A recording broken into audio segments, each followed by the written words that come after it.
Good morning everyone. Practice set number 244 पर आ जाइए यूपीपीएससी के लिए और प्रैक्टिस करेंगे इसमें हम करंट अफेयर्स के प्रश्नों पर।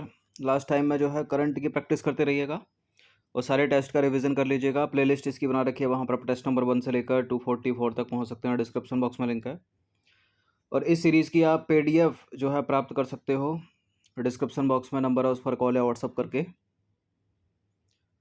तो पहला प्रश्न है, स्कॉच समूह नई दिल्ली स्थित भारत का एक अग्रणी थिंक टैंक है जो समावेशी विकास के लक्ष्य के साथ सामाजिक आर्थिक मुद्दों से संबंधित क्षेत्र में जो है कार्य करता है। स्टेट ऑफ गवर्नेंस रिपोर्ट है वो इस समूह के द्वारा जारी की जाने वाली एक वार्षिक रिपोर्ट है। क्या ये दोनों बातें करेक्ट हैं?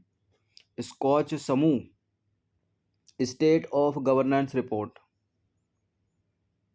बिल्कुल ये करेक्ट है। दोनों के दोनों स्टेटमेंट सी है इसका आंसर।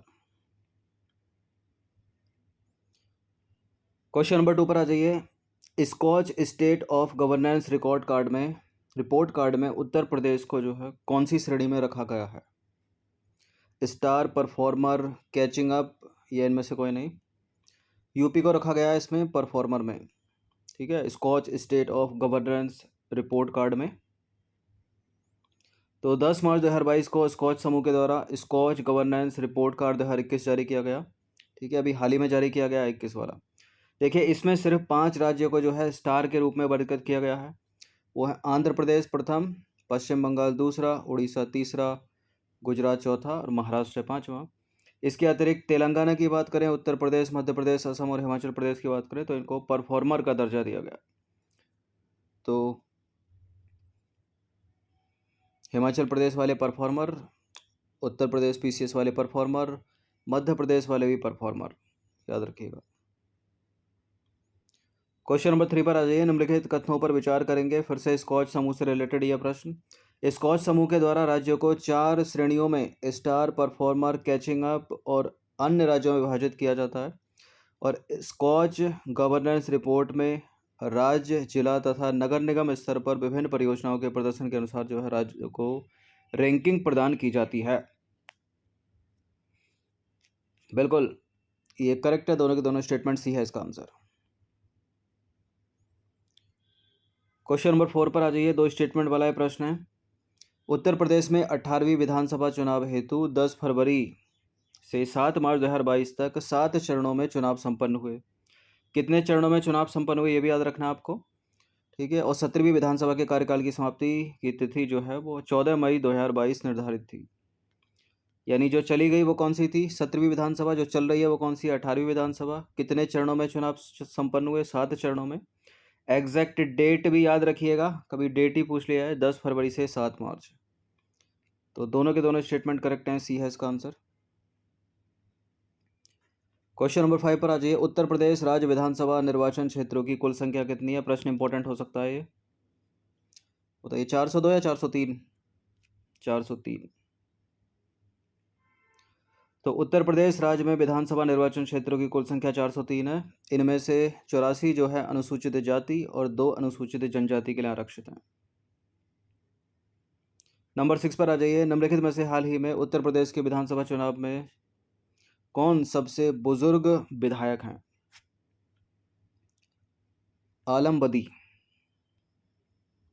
तो आजमगढ़ जिले की निजामाबाद सीट से जीते आलम बदी जो है सबसे बुजुर्ग विधायक हैं।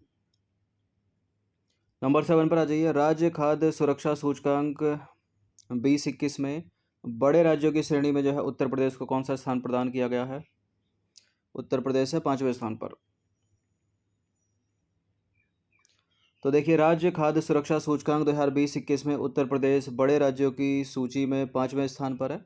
इस सूचकांक में यानी बड़े राज्यों की सूची में अगर प्रथम स्थान पर देखें तो गुजरात है, और केरल दूसरे स्थान पर है, तमिलनाडु तीसरे स्थान पर है, और छोटे राज्यों में देखें तो गोवा जो है वो शीर्ष स्थान पर है।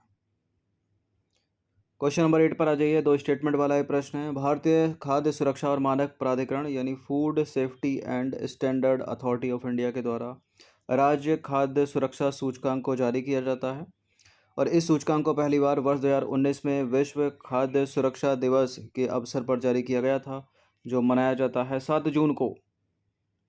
तो विश्व खाद्य सुरक्षा दिवस कब मनाया जाता है? 7 जून को, याद रखिएगा, मैच करने के लिए पूछा जा सकता है। और राज्य खाद्य सुरक्षा सूचकांक को जारी कौन करता है? FSSAI जारी करता है। स्टेटमेंट बना के पूछ सकता है कुछ भी, कि नीति आयोग जारी करता है या FSAI जारी करता है। फिलहाल ये दोनों के दोनों करेक्ट है, सी है इसका आंसर। तो हाल ही में जारी राज्य खाद्य सुरक्षा सूचकांक 2020-21 जो है, अपने क्रम में देखा जाए तो कौन सा है? तीसरा है, तीसरे दर्जे का, तीसरे नंबर का। क्वेश्चन नंबर यानी 19-20-21, 19 से हुआ। क्वेश्चन नंबर 9 पर आ जाइए। भारत में अपराध रिपोर्ट का पहला संस्करण कब प्रस्तुत किया गया था? अपराध रिकॉर्ड निकालेगा कौन? राष्ट्रीय अपराध रिकॉर्ड ब्यूरो, 1953 में पहला। तो राष्ट्रीय अपराध रिकॉर्ड ब्यूरो के द्वारा भारत में अपराध रिपोर्ट का प्रथम संस्करण वर्ष 1953 में प्रस्तुत किया गया था। 10वां प्रश्न है, निम्नलिखित कथनों पर विचार करेंगे, दो स्टेटमेंट के साथ बताइए कौन सा करेक्ट होगा। 14 सितंबर 2021 को राष्ट्रीय अपराध रिकॉर्ड ब्यूरो के द्वारा भारत में अपराध 2020 शीर्षक से रिपोर्ट जारी की गई, जो इस श्रृंखला का जो है 68वां संस्करण है। अपराधों के पंजीकरण में वर्ष 2019 की तुलना में वर्ष 2020 में 28% की कमी दर्ज की गई है। देखिए पहला वाला करेक्ट है, ठीक है, 68वां संस्करण है 2020 में। और अपराधों के पंजीकरण में वर्ष 2019 की तुलना में वर्ष 2020 में 28% की कमी नहीं बल्कि वृद्धि दर्ज की गई है। दूसरा वाला स्टेटमेंट गलत हो जाता है,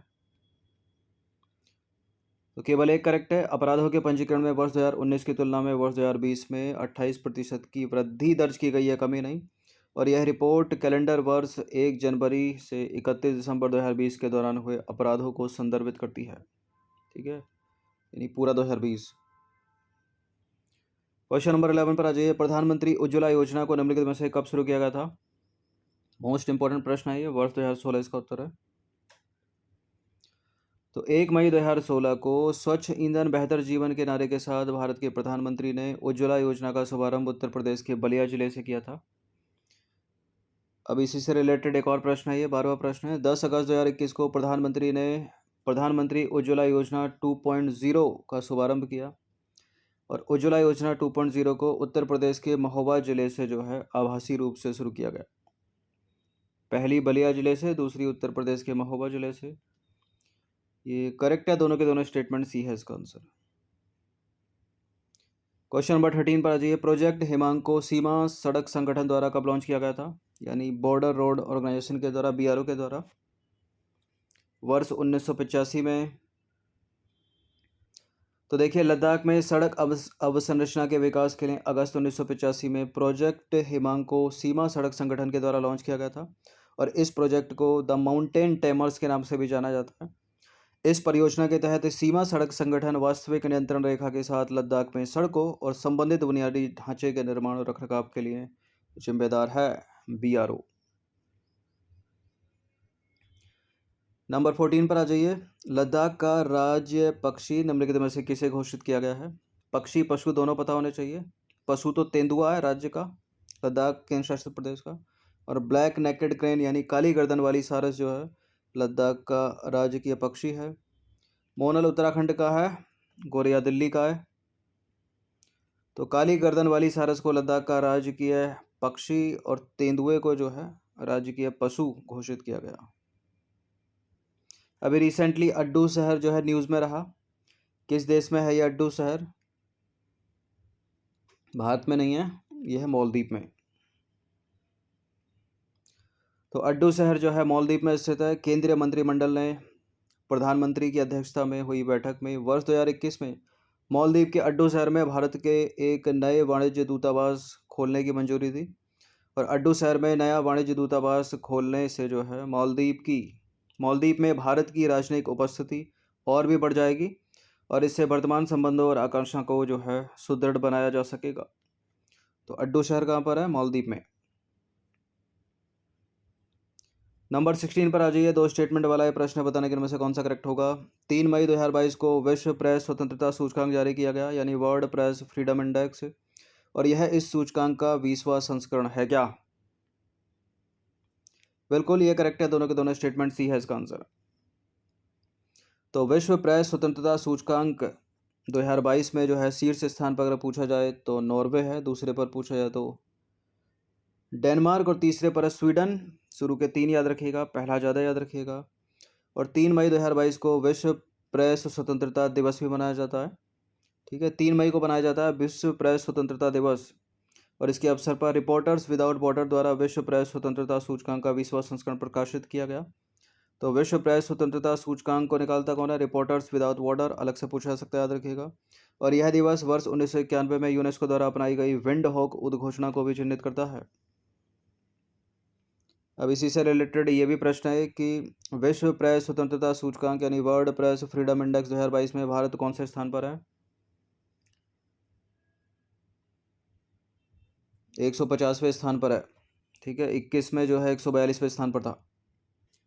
तो विश्व प्रेस स्वतंत्रता सूचकांक 2022 में भारत को 150वां स्थान मिला है 180 देशों में। यही स्थिति 2021 में देखें तो 180 देशों में 142वीं थी। विश्व प्रेस स्वतंत्रता दिवस 2022 की थीम भी याद रखिएगा, journalism under digital siege. Question number 18 पर आ जाइए। आर्थिक स्वतंत्रता सूचकांक 2022 के अनुसार विश्व की सबसे स्वतंत्र अर्थव्यवस्था निम्नलिखित में से किस देश को घोषित किया गया है? कौन हो सकता है इनमें? सिंगापुर। तो आर्थिक स्वतंत्रता सूचकांक 2022 के अनुसार सिंगापुर को विश्व की सबसे स्वतंत्र अर्थव्यवस्था जो है वो घोषित किया गया है। क्वेश्चन नंबर 19 पर आ जाइए। आर्थिक स्वतंत्रता सूचकांक 2022 के अनुसार भारत का कौन सा स्थान उसमें है? आर्थिक स्वतंत्रता सूचकांक 2022 के अनुसार भारत को कौन से स्थान पर रखा गया है? भारत को रखा गया है 131वें स्थान पर। ठीक है, आर्थिक स्वतंत्रता सूचकांक 2022 में। 20वां प्रश्न है, कोलकाता की दुर्गा पूजा को निम्नलिखित में से किस वर्ष मानवता की अमूर्त सांस्कृतिक विरासत में शामिल किया गया? 2021 में शामिल किया गया है कोलकाता की दुर्गा पूजा को। तो कोलकाता की दुर्गा पूजा को वर्ष 2021 में मानवता की एक अमूर्त सांस्कृतिक विरासत में शामिल किया गया।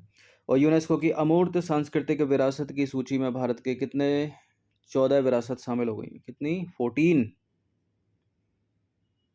तो 20 प्रश्न थे करंट से रिलेटेड, इनकी प्रैक्टिस एक बार कर लीजिएगा। धन्यवाद। आप इस सीरीज़ की पेड सीरीज़ प्राप्त कर सकते हो जिसमें मिलेंगे आपको फुल टेस्ट। डिस्क्रिप्शन बॉक्स में नंबर है मेरा, उस पर कॉल या व्हाट्सअप करके आप प्राप्त कर सकते हो।